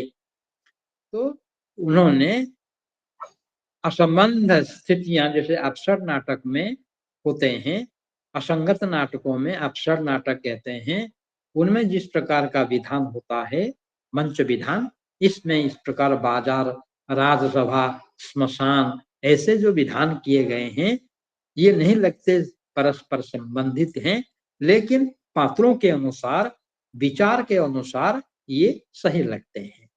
तो यहाँ कोई किसी पात्र के चरित्र का विकास होना या विस्तार होना संभव नहीं हुआ है। ये क्षण के लिए सब पात्र आते हैं, अपने विचार रखकर चले जाते हैं, फिर दूसरी बार आने का कोई मौका उनको नहीं दिया जाता। और इसमें जो माने संस्कृत परंपरा में पहले मंगलाचरण होता है नाटक के प्रारंभ में, भरत वाक्य अंत में होता है, यहाँ ऐसा कोई नहीं। और तो भजन के द्वारा ये काम शुरू हो जाता है, शास्त्रीय नियमों का कोई अनुसरण ही नहीं किया गया। और सब पात्र आत्म केंद्रित अपनी अपनी बात कहते हैं, लेकिन देखने पर पता चलता है कि जो बात कहते हैं वे उनकी खुद की नहीं है, ये बात एक वर्ग की है, ये वार्ता वर्ग की प्रवृत्ति की है। तो एक वर्ग के प्रतिनिधि के रूप में ये पात्र आते हैं, ये जीवंत लगते हैं, सुदृश्य पात्र हैं और हमारे बीच के ये लोग हैं, हमारे बीच ये काम करते हैं। और वे कभी मालूम नहीं पड़ते कि ये इस नाटक के लिए अनुपयुक्त हैं या अनावश्यक हैं या कोई कथन ठीक नहीं है, ऐसा नहीं लगता। लगता है कि सब ठीक है, सब पात्र आना वाजिब है, उनकी जो बातें वे रखते हैं समाज में, वे तो एक वर्ग की बात है। हाँ? तो वे देश की जो राजनीतिक स्थिति, जो सामाजिक स्थिति, उसको उजागर करते हैं, समकालीन चेतना को वे हमारे सामने रख देते हैं। महंत भी एक निर्धारित ढांचे का साधु या उपदेशक नहीं है, वह तो हमारे बीच का आदमी लगता है। गोवर्धन दास नाटकीय मोड़ का एक दृष्टा है, लोभ वृत्ति का एक प्रतीक है, आम आदमी का प्रतीक है। आम आदमी जब लोभग्रस्त हो जाता है तो वह क्या करता है, जो नहीं करना चाहिए उसको, अकरणीय कार्य को कर लेता है। यहाँ राजा और मंत्री में फुहड़पन के साथ हम देखते हैं कि शासन तंत्र कितना ढीला है। यहाँ शासन तंत्र चुस्त नहीं है, है? शासन तंत्र में एक तरफा विधान होता है, न्याय का विधान होता है। यहाँ कोई नायक नहीं है, पात्र जनता के बीच आने वाले हैं, जनपात्र होते हैं। तो इस प्रकार हम इस जो अंधेर नगरी, चौपट राजा जो नाटक हम देखते हैं, तो इसके माध्यम से हम पहुंच जाते हैं कि वास्तव में तत्कालीन समाज को व्यक्त करने के लिए अंधेर नगरी प्रस्तुत की गई है एक फैशन के रूप में, और संस्कृत फैशन के रूप में नहीं, हम इसको एक छोटे नाटक के रूप में देखते हैं। और सामाजिक चित्र को उभारने के लिए यह नाटक बहुत महत्वपूर्ण है, भले ही छोटा क्यों न हो। परिस्थिति क्या थी उनके समय, भारतेंद्र हरिश्चंद्र के समय देश परतंत्र था, देश पर सारी यातनाएं होती थी, लोगों को उत्पीड़न का शिकार होना पड़ता था, शोषित होना पड़ता था। यहाँ तक कि अंग्रेज हुकूमत की छत्र छाया में जो राजे रजवाड़े थे, जो जमींदार थे, वे भी भारतीय लोगों पर अन्याय अत्याचार करते थे। जो प्रशासन था, जो अमले थे, जो क्लर्क थे, जो अधिकारी वर्ग थे, जो चपरासी थे, वे भी आम जनता पर ज्यादती करते थे, जुल्म करते थे। इस चित्र को इस फैशन के माध्यम से दिखाकर और उसके साथ ही साथ भारतीय नाट्य शास्त्र को, नाट्य परंपरा को एक स्वस्थ परंपरा देकर उसका विकास करके, उसका संस्कार करके भारतेंद्र हरिश्चंद्र ने बहुत बड़ा काम किया है। हम इसको यहीं समाप्त करेंगे, दूसरे पर आएंगे।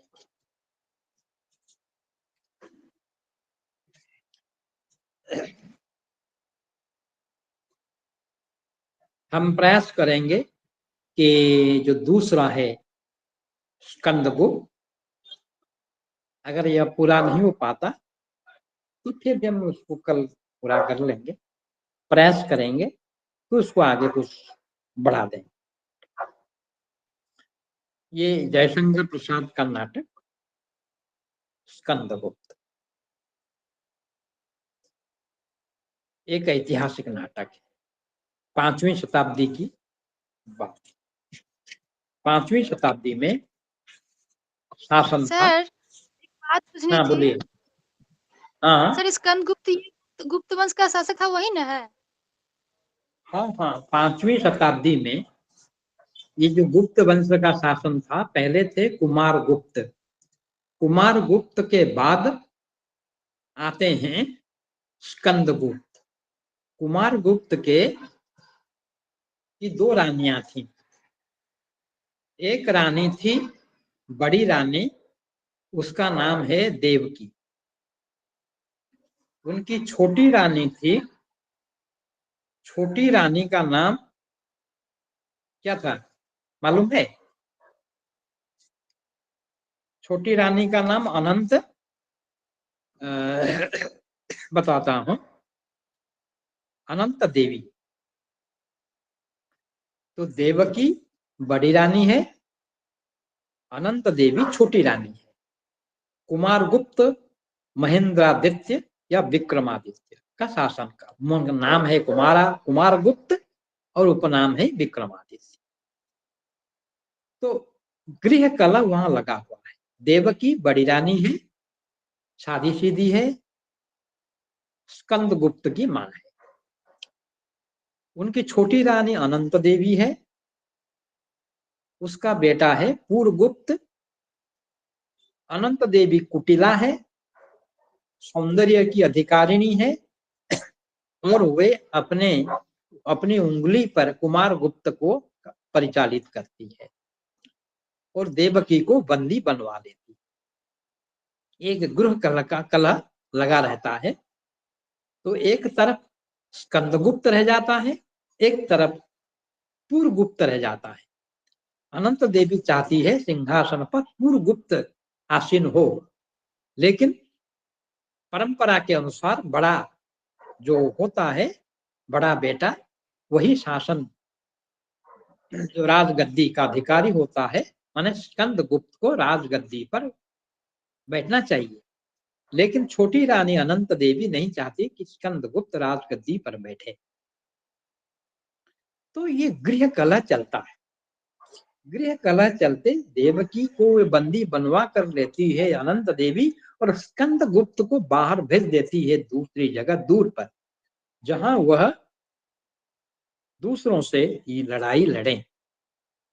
वहां विदेशी आक्रांता आए, हूण आ गए हैं। तो हूणों का जो आक्रमण हो रहा है एक विदेशी आक्रमण का समय है। स्तंभ लेख में भी ऐसा मिलता है कि वहां भारत में एक बाहरी आतंक फैला हुआ था कि हूण और शक आकर भारत पर आक्रमण करना चाहते हैं। तो यहां हम देखते हैं कि जब कुमार गुप्त शासन करते थे और देवकी जो बड़ी रानी उसको बंदी बनाया गया था, स्कंदगुप्त को राजधानी से दूर भेज दिया गया था शत्रुओं से लड़ने के लिए। इसी समय अनंत देवी भट्टार्क की सहायता लेकर, भट्टार्क एक चरित्र है, सेनापति है, उससे मिलकर कुमार गुप्त की हत्या कर देती है। तो फिर इस समय क्या होता है, एक अंतः द्वंद्व शुरू हो जाता है। ज्यादातर समय लड़ना पड़ता है स्कंदगुप्त को विदेशी सत्ता के साथ। तो इस प्रकार हम देखते हैं ये नाटक आगे बढ़ता है। हम पहले देखेंगे कि जो नाटककार हैं जयशंकर प्रसाद, वे क्यों चाहते थे कि एक ऐसा नाटक लिखने का मन उन्होंने क्यों बनाया था। दूसरी बात है उनको क्या सफलता मिली, उनका उद्देश्य क्या था, नाटक में वो क्या क्या संयोजन करना चाहते थे, नाटक में फल प्राप्ति किसको होती है, ये नाटक सुखांत होता है या दुखांत, इस नाटक में रस की निष्पत्ति हो पाती है या नहीं, इस नाटक के लिखने के पीछे उनका उद्देश्य या उनका मकसद क्या था। उन्होंने इस नाटक में जो ऐतिहासिक नाटक लिखा, इसमें कितने पात्र ऐतिहासिक हैं, कितने पात्र कल्पित पात्र हैं। अर्थात कोई भी ऐतिहासिक नाटक पूरी तरह ऐतिहासिक नहीं रह पाता, उसमें नाटकीयता का प्रस्फुटन करने के लिए कुछ कल्पना का सहारा लिया जाता है। तो उसमें क्या क्या कल्पना का सहारा लिया गया, तो ये जो कल्पना में उन्होंने कितने पात्रों को कल्पित पात्र बनाया, कितनी घटनाएं कल्पित घटनाएं हैं, कितनी घटनाएं सच्ची घटनाएं हैं, इन घटनाओं के बीच कैसा गुम्फन किया गया, दोनों को एक दूसरे से गुम्फित किया गया ताकि कोई आपको मालूम नहीं पड़े कि इसमें कोई रुकावट है। तो इस सारी बातों को हम देखेंगे। तो ये क्या करना चाहते थे, नाटक के माध्यम से नाटक का क्या करना चाहते, नाटक लिखने का समय क्या है, परतंत्र का समय। तो वहां लोगों में राष्ट्रीय कांग्रेस की स्थापना हो जाने के बाद बराबर इसके माध्यम से लोगों में जन जागरण, जन चेतना उत्पन्न करने का प्रयास किया जा रहा। तो इसमें जातीय जीवन को स्पंदित करने के लिए क्या उपादान थे और इसकी माने वर्तमान के परिप्रेक्ष्य में क्या मूल्य है, युगीन चित्र क्या है, इसमें समकालीन चित्र क्या है, युग सत्य हम उसमें क्या देखते हैं। तो कैसे नाटक के माध्यम से, क्या केवल युद्ध ही दिखाया गया है, नहीं, नाटक को क्या करना चाहिए, लोगों को आकर्षित करना चाहिए नाटक के प्रति। नाटक में एक पक्ष नहीं होना चाहिए केवल युद्ध ही हो, नहीं, उसमें भी एक प्रेम श्रृंगार का पक्ष होता है। एक मनुष्य में जो देश प्रेम की भावना भी होती है, लेकिन उसके अंतर मन में भी एक प्रेम की भावना होती है। वह प्रेम की भावना कहाँ तक चरितार्थ होती है, हम स्कंदगुप्त के माध्यम से देखेंगे। उनकी प्रेयसियों विजया है, देवसेना है, कैसे कैसे प्रेम का पल्लवन होता है, प्रेम का मार्ग क्या है, कैसे कैसे सफलता मिलती जाती है, कैसे कैसे निराशा दुराशा होती जाती है, कैसे फिर अंत में क्या मिलता है, फल प्राप्ति कैसे होती है। तो इस प्रकार क्यों उन्होंने ऐतिहासिक नाटक को चुना, उस नाटक में उन्होंने किस भाषा को चुना, उसमें 35 दृश्य हैं, 6 अंक हैं, 25 लगभग पात्र हैं। क्या इनको इस नाटक को मंच पर दिखाया जा सकता? क्या पाठक इतने पात्रों को याद रख पाएंगे? उनमें क्या क्या संपर्क हैं उनको याद कर पाएंगे? उनकी भाषा इतनी संस्कृत निष्ठ है, तत्सम प्रधान है। क्योंकि यह एक ऐतिहासिक पात्र है, माने नाटक है, 5वीं ईस्वी पूर्व की बात है, तो इसकी भाषा संस्कृत निष्ठ होनी चाहिए। तो उनकी भाषा में जो शब्दों का प्रयोग किया गया है, जिस शैली का प्रयोग किया गया है, तो नाटक के लिए उपयुक्त है, श्रोता उसको ग्रहण कर सकता है, श्रोता उसमें रुचि लेता है, क्या नाटक सफल हुआ है, तो आदि बहुत सी बातें हम इस नाटक में देखेंगे। इसमें नाटक में माने ये मानते थे कि अगर नाटक हो उसमें गीत होने चाहिए, तो इसमें 15 गीत दिए गए हैं स्कंदगुप्त में। कुछ गीत मंच पर अभी गाए जाते हैं, कुछ गीत नैपथ्य से गीत गाए जाते हैं, कुछ वृंद गान होते हैं, मार्चिंग सॉन्ग होते हैं जो प्रयाण गीत कहलाते हैं, कुछ गीत नर्तकी गाते हैं, कुछ गीत प्रार्थना गीत होते हैं। तो इसका अर्थ क्या, इतने गीत लोग सुनेंगे, कितना समय देंगे, कितना धैर्य रखेंगे, है ना। लेकिन इसमें हम देखते हैं कि मूल उद्देश्य क्या है। जो संवेदनात्मक क्षण आते हैं, हृदय के उद्गार को व्यक्त करने के समय आते हैं, जहां युद्ध क्षेत्र में जाने का समय आता है, वो वातावरण अलग। उस वातावरण में प्रयाण गीत, देश प्रेम मूलक गीत गाए जाते हैं। जहां प्रेम का संबंध है वहां प्रेम पर गाए जाते हैं। कुछ परिस्थितियों को बताने के लिए भी नेपथ्य से गीत गाए जाते हैं। तो इन गीतों के द्वारा चरित्रों के बाहर के और भीतर के क्रिया व्यापार को हम समझ सकते हैं, हृदयंगम कर सकते हैं। लेकिन ये गीत कभी नाटक के प्रवाह में बाधा नहीं डालते। कथा वस्तु में पूर्वापर संबंध बना रहता है, उसकी जोड़ में आपको कोई बाधा उत्पन्न नहीं होगी, दिखाई नहीं पड़ेगी। संवेदनात्मक क्षण में ये गीत भी गाए जाते हैं। कोई वीर भाव उत्पन्न करने के लिए गीत गाए जाते हैं। संघर्ष में के समय भी उसकी रुक्षता को दूर करने के लिए भी गीत गाए जाते हैं। और जब पूर्ण सैनिक स्त्रियों को पकड़ कर खींचते हैं तब मातृगुप्त गीत गाते हैं, भगवान के लिए गीत गाते हैं, हे प्रभु हमें विश्वास दो, अपना बना लो, सदा स्वच्छंद हो चाहे जहां हो। अर्थात भगवान पर भरोसा रख करके आस्थावादी स्वर भी यहाँ दिखाया जाता है। अनेक अमंगल आते हैं और विश्वास रखा जाता है कि सारे अमंगलों को दूर करने वाले भगवान हैं, हमारे साथ हैं, नियति हमारे साथ है।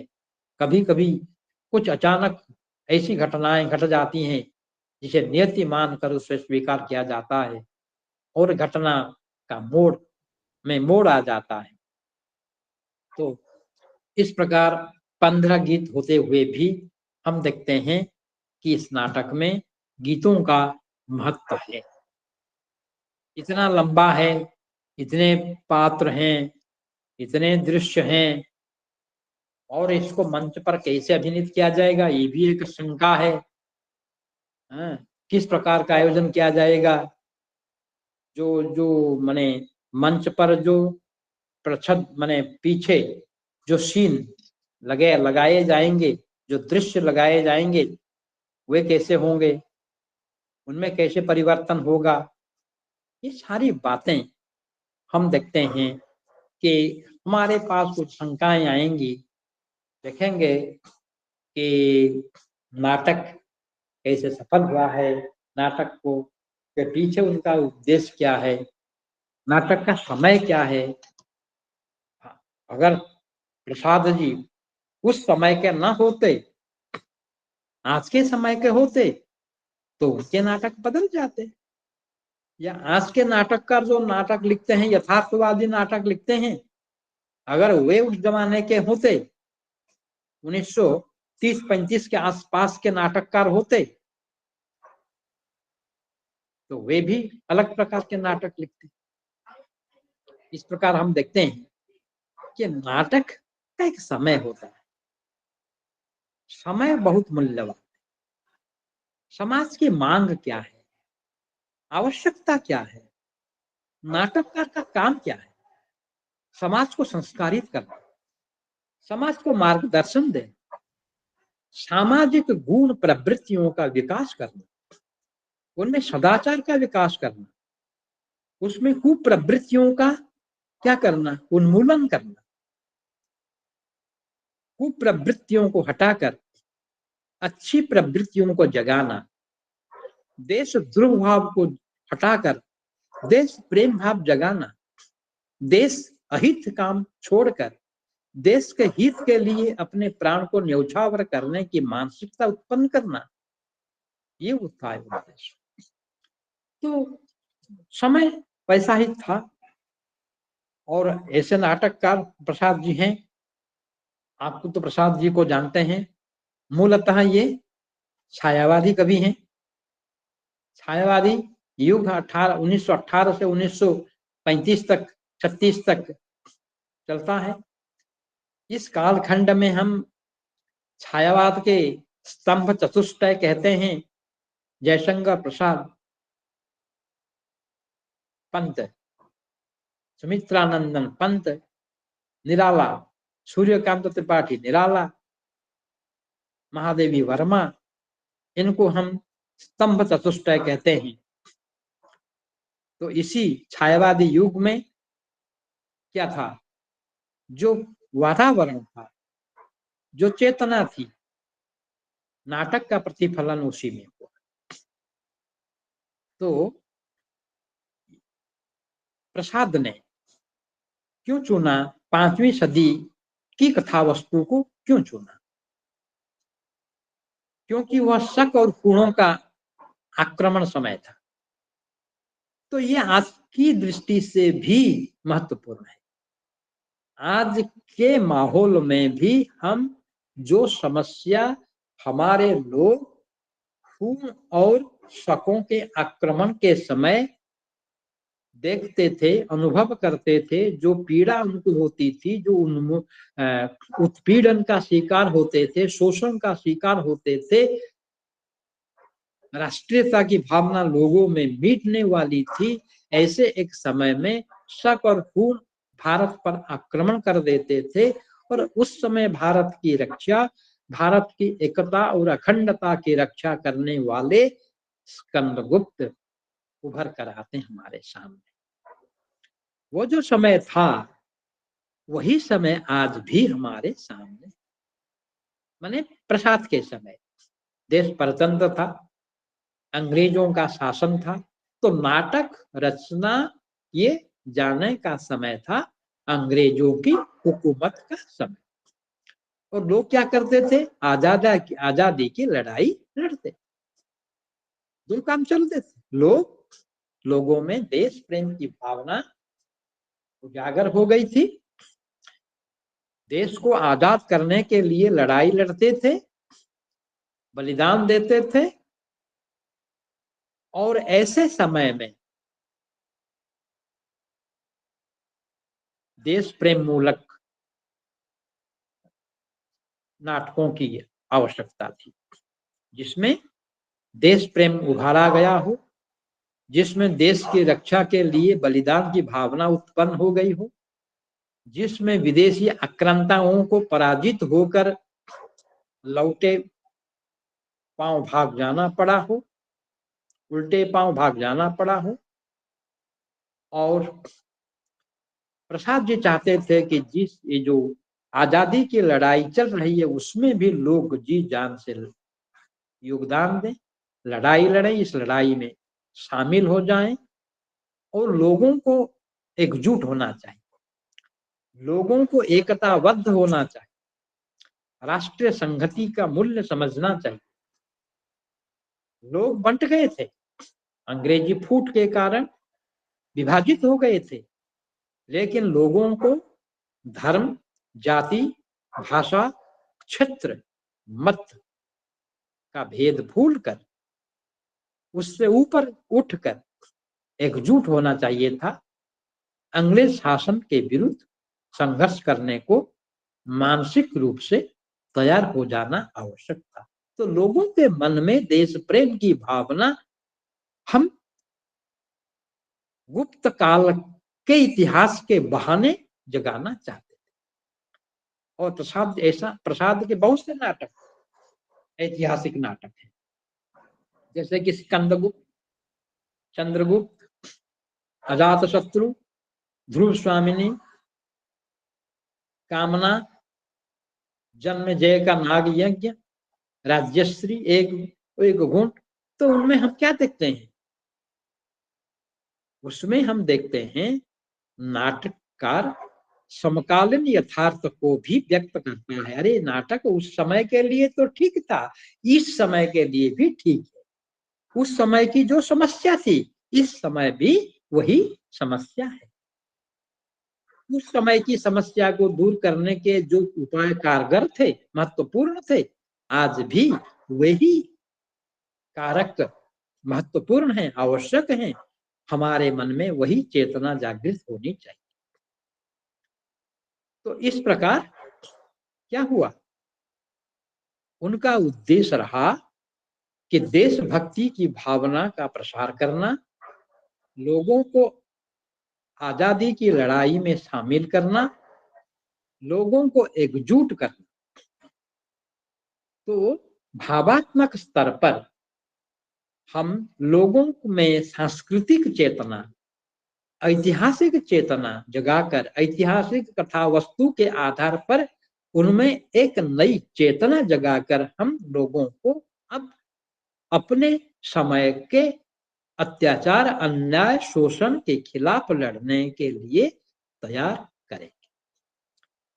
तो ये एक सामाजिक यथार्थ पर काम करने वाले प्रसाद जी, जयशंकर प्रसाद जी ने चुना, इतिहास को चुना। उनके बहुत से नाटक ऐतिहासिक है। जो हिंदी में हम सिर्फ नाटक नहीं, रंगमंचों का भी प्रारंभ करना था, रंगमंच को भी बनाना था। संस्कृत नाट्य संबंधी अवधारणा अब नहीं रह गई थी। पश्चिम नाट्य चिंतन अब लोगों के मन में आ गया था। उस माने पश्चिम नाट्य परंपरा को लोग स्वीकार कर रहे थे। रंगमंच अब क्या हो गया था? शिक्षित समाज के लिए ग्राह्य हो गया था। हरिश्चंद्र, भारतेंद्र हरिश्चंद्र के समय नाटक जो देखने वाले प्रमाता थे या दर्शक थे, वे सामान्य वर्ग के थे, शिक्षित वर्ग उसमें नहीं थे। लेकिन जयशंकर प्रसाद के आने तक हम शिक्षित वर्ग को देखते हैं जो कि दर्शक है। तो वे अभिजात वर्ग है, शिक्षित वर्ग है, सुसंस्कृत वर्ग है। तो उनके लिए अभिजात नाटक की रचना की जाने की आवश्यकता थी। फिर सामान्य जनता के लिए भी खेले जाने वाले नाटकों की जरूरत थी, जैसे कि पारसी रंगमंच। तो प्रसाद जी नाट्य परंपरा जो अपने समय का जो अनुरोध, उससे क्या किया? रंगमंच का भी उन्होंने विकास किया। तो उनका उद्देश्य था नाटक में जो दर्शक होता है उसके हृदय को, उसके सेंटिमेंट को छू जाए, उत्तेजित करे, आकर्षित करे। और दूसरी बात है उसके विवेक को बुद्धि द्वारा सत्य की ओर मोड़ दे, अर्थात उसका विवेक भी, बुद्धि भी जागृत हो जाए और वह सत्य को पहचाने, उसके प्रति जो अन्याय अत्याचार शोषण हो रहा है उसको पहचाने, उसके तह तक जानकर उसका उन्मूलन, उसके कारणों का उन्मूलन करने को तैयार हो जाए। उसके साथ ही साथ उसके हृदय में जो भाव, कोमल भाव उत्पन्न होते हैं, श्रृंगार रस उत्पन्न होता है, उसके भी हम शांत करें। तो नाटक में हम लोग माने चरित्रों के मनोभावों का विश्लेषण करें, चमत्कार उत्पन्न करें कि लोग साहित्य के प्रति आकर्षित हों और लोगों के अंतःकरण में, हृदय में आदर्श के प्रति, सत्य के प्रति आकर्षित करने के लिए एक परिवेश बनाए। इस प्रकार नाटक समाज को बदल डालने के लिए ही माने आवश्यक है। कहा जाता है पश्चिम नाटक अनुकरण में महत्व दिया जाता है, वह दुखांत होता है, ट्रेजिक, त्रासदी होती है। भारतीय नाटक कामदी, कॉमेडी, माने उसमें सुखांतक नाटक होता है, रस की अभिव्यक्ति होनी चाहिए। तो दृष्टिकोण अलग है। तो प्रसाद ने क्या किया? प्रसाद ने नाटक को सुखांत करने का प्रयास किया, लेकिन दुखांत नहीं करना चाहा और रस की निष्पत्ति हो इस पर भी बल नहीं किया। नाटक में कहा जाता है विभाव अनुभाव व्यभिचारी संयोगात रस निष्पत्ति। विभाव, अनुभाव, व्यभिचारी भाव या संचारी भाव के संयोग से रस की निष्पत्ति होती है। मान लीजिए प्रेम एक भाव है, उसको रस तक पहुंचाने से रस हो जाता है श्रृंगार रस। भाव है प्रेम और रस है श्रृंगार।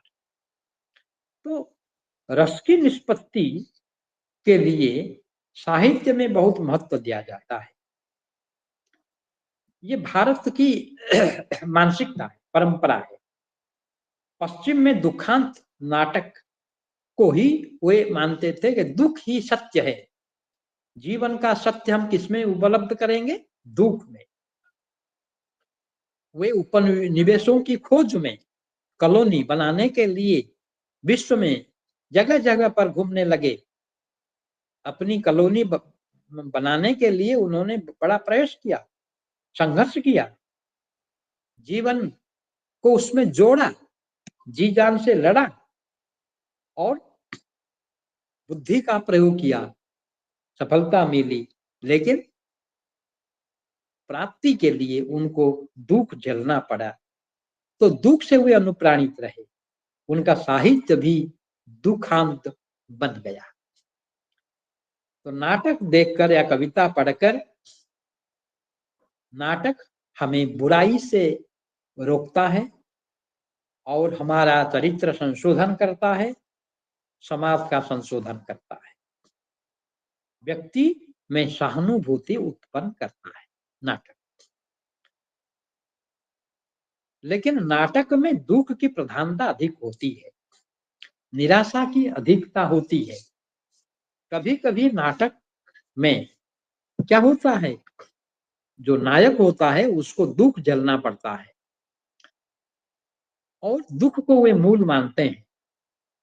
तो पश्चिम साहित्य में व्यक्ति और समाज में भाषणात्मक क्रिया द्वारा संचालित प्रेरित है उनका साहित्य, जो यथार्थ है उस पर केंद्रित है।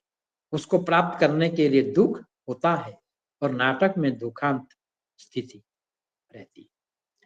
लेकिन आर्य जो है भारत में, वे हिंदू कुश से होकर भारत में आए, सप्त सिंधु के क्षेत्रों में वे बस गए, उनको घर बार छोड़कर घूमना नहीं पड़ा। विभिन्न नदियों के तट पर उन्होंने अपनी बसती स्थापित कर ली। निराशावादी नहीं हुए, आशावादी हुए। उनके मन में दया, सहानुभूति, कल्पना आदि बहुत रही, तो वे रसानुभूति की ओर बढ़ते गए। उनकी भावना में आनंद ही आनंद रहे अंत में, ऐसे नाटक उन्होंने लिखे। का उद्देश्य रहा कि लोक मंगल की भावना से नाटक लिखा जाए और उसका अंत सुखमय हो। और ये रसवादी चेतना है भारतीय नाटककार। तो भारतीय नाटकों में ये कहते हैं विभाव, अनुभाव, व्यभिचारी भाव या संचारी भाव के संयोग से साधारणीकरण हो जाए और रस की निष्पत्ति हो जाए।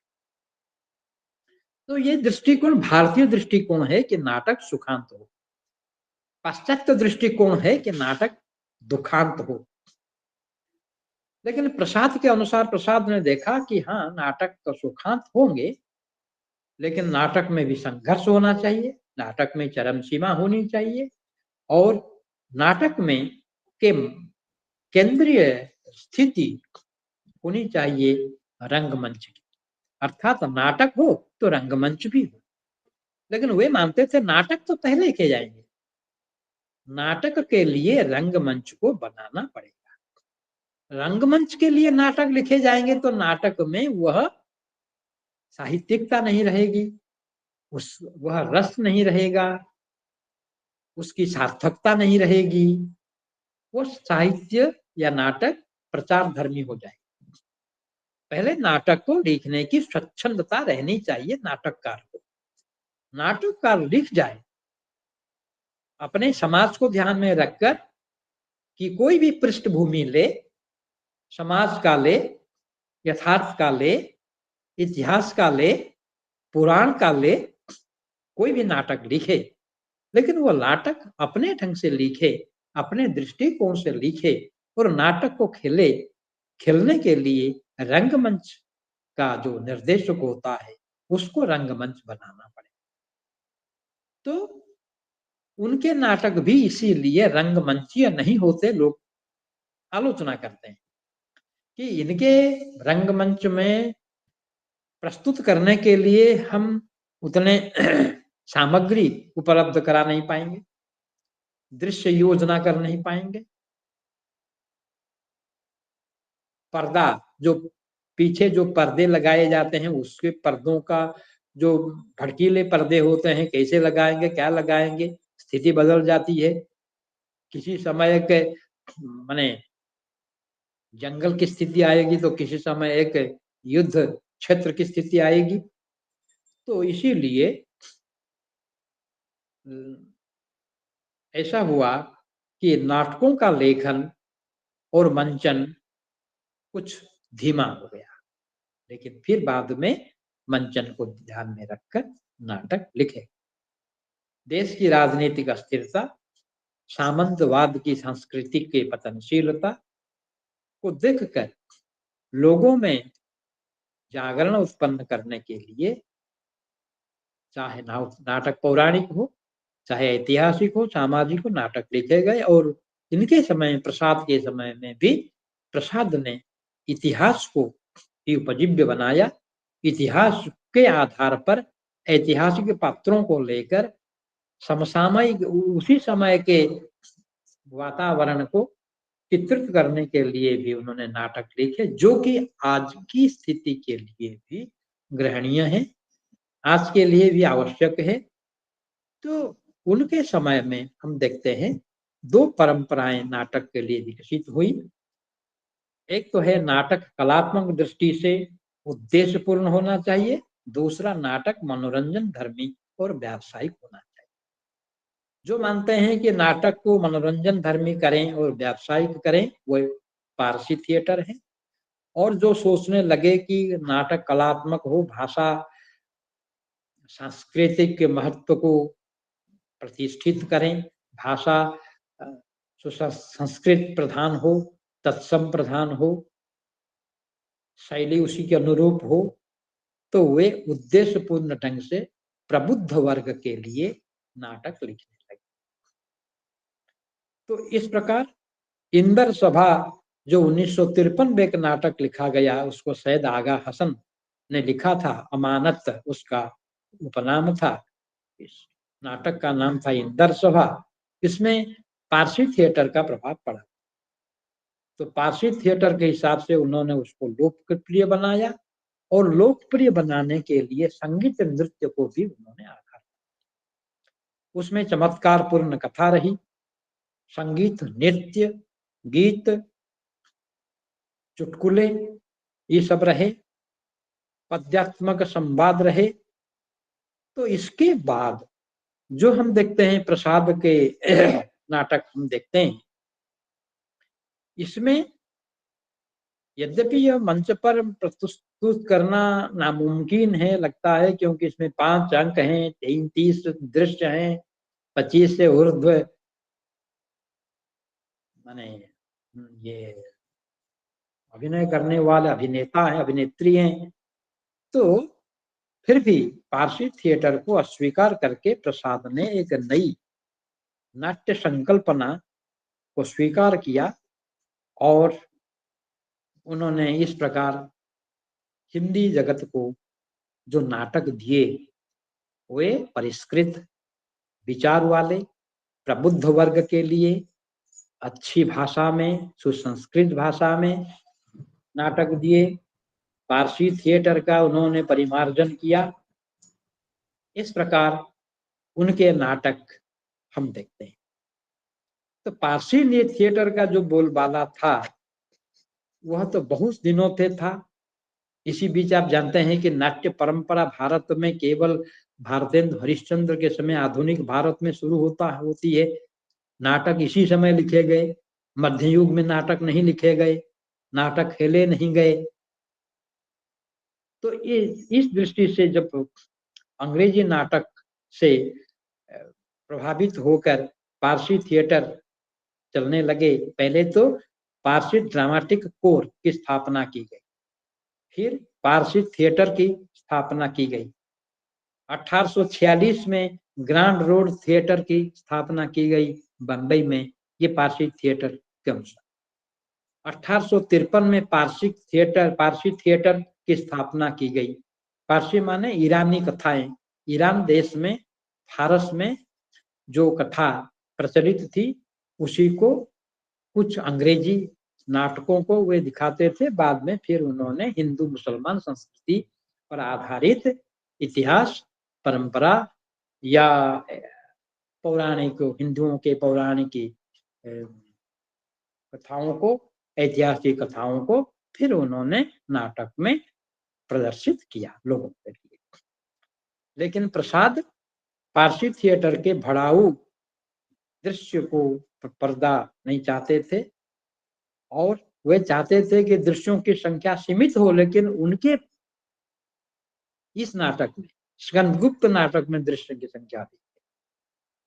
तो युद्ध का दृश्य पुराने नाटकों में मंच पर दिखाए जाते थे, लेकिन ये आधुनिक नाटक में युद्ध के दृश्य मंच पर दिखाना उचित नहीं लगा, क्योंकि उसकी प्रस्तुति में वह यथार्थ नहीं लगता था, विश्वसनीय नहीं लगता था। इस दृष्टि से हम देखते हैं कि पारसी नाटक, पारसी रंगमंच, पारसी थिएटर, इनका धीरे धीरे विरोध हुआ और भारत में नए ढांचे से नाटक लिखे गए और उनका प्रस्तुतिकरण रंगमंचों पर होने लगा। और इस प्रकार हम एक नई परंपरा का विकास देखते हैं। फिर आता है भारतीय परंपरा। स्कंदगुप्त में भी दिखाया गया है जो ये दृश्य आगे चलकर प्रसाद जैसा नहीं चाहते थे। स्कंदगुप्त के एक अंश में ऐसा संकेत दिया गया, रंग संकेत दिया गया, भीम वर्मा का प्रस्थान, द्वार का टूटना, विजयी शत्रु सेनापति का प्रवेश, पुनः भीम वर्मा का आकर रोकना, गिरते गिरते भीम वर्मा का जय माला और देवसेना की सहायता से युद्ध, सहसा स्कंद गुप्त का सैनिकों के साथ प्रवेश, युवराज स्कंद गुप्त की जय का घोष, शौक और खूब स्तंभित होते हैं। ये जो रंग संकेत दिया गया है, इतने जल्दी जल्दी ये संकेत मिलते हैं या काम होते जाते हैं कि लोग उसको याद रखने में, समझने में समर्थ नहीं। और एक संकेत दिया गया है, नेपथ्य में रणवाद्य, शत्रु सेना आती है, खूणों की सेना से विकट युद्ध, खूणों का मरना, घायल होकर भागना, बंधु वर्मा की अंतिम अवस्था, गरुड़ ध्वज टेक कर उसे चूमना। तो ये जो बातें इसमें दिखाई जाती हैं, धीरे धीरे इनकी संख्या कम होती गई। रंगमंच पर युद्ध दृश्य दिखाए नहीं गए, कुछ यथार्थ होने के लिए काम किए गए। इस प्रकार हम थोड़ी सी चर्चा हमने की किस पर, स्कंदगुप्त पर। अब स्कंदगुप्त का जो दूसरी यूनिट है, उससे हम शुरू करेंगे। जो इतिहास की दृष्टि और ये चेतना, तो उस पर से हम फिर देखेंगे, स्कंदगुप्त की चर्चा करके फिर, और जो तीसरा नाटक हमारा है आधे अधूरे व्रत पर हम चले जाएंगे। हम यहीं समाप्त करते हैं, समय हो गया है, आप भी थक गए होंगे। धन्यवाद। धन्यवाद सर। ठीक है धन्यवाद सर। गुरुजी। थैंक यू धन्यवाद सर। सर। Thank you. धन्यवाद सर।